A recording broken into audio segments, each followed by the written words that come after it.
It is Winter Weather Awareness Week, day 2. Each day this week we are giving topics or talking about different topics regarding safety and preparation for the upcoming winter. Of course, this is the dates of the week. These stories will continue to be up on our website all winter long for you to be able to find. And the first one really has to do with driving safely. Yesterday we talked about what to have in your car to prepare it. And today we're talking about how to drive safely. A lot of us know all of these things intuitively, but it comes to that first snowstorm and even good winter drivers need a refresher. So this is that. Remember, one thing at a time, gas, braking, or turning. Doing one thing at a time will help the wheels do that thing only. With limited grip on slippery surfaces, the wheels are best only doing one thing at a time. But if you skid, turn into the skid slightly, don't overturn, don't touch the brakes to get off the gas, let it slide, and when it finds grip, it'll turn you back. Be ready for that counter steer, and give the plow space. Wisconsin law says at least 200 feet, but don't forget, they might stop, reverse, or turn around, and if you're too close, they might not see you. They got a lot of work to do, so give them space. And might actually be good to give cars and plows and other cars that much or even more space. I did the math and it's kind of shocking. The recommendations are using seconds to count your following distance.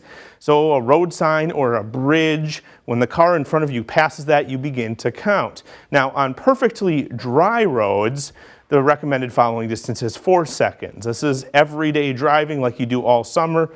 And even these numbers that I came up with on 4 seconds at 55 miles an hour, the average car travels, or the car will travel 325 feet. That's about 22 car lengths using the about 15, 16 feet as the average car length.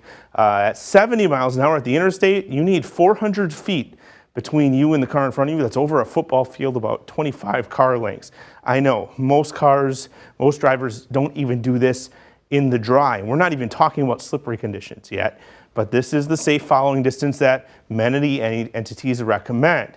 In slippery roads, it's even further, at least 8 seconds, but 8 to 10 seconds is the recommended. So at 10-second following distance, which remember you should be slowing down, 35 miles an hour means 500 feet. That's about 30 car lengths. It goes up to 40 car lengths at 45 miles an hour. Again, we're not talking about highway speeds. We're talking about you going slower and still giving that much space when you're driving. I know nobody or very few people do this. I was kind of shocked with how big the numbers came out when I did the math. But if you want to avoid slamming into a car, you might not know what's ahead of that car because the visibility is low. You can't see what's up ahead. You can just see the taillights of the car in front of you.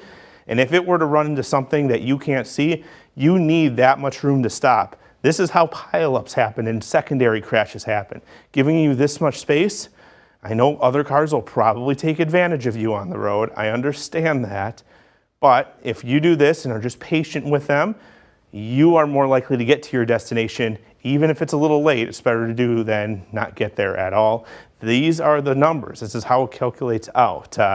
10 seconds of following distance is quite a bit, but that is how you are safest when on the roads. That's today's topic. Tomorrow we'll talk about what to do if you get stranded on this Winter Weather Awareness Week.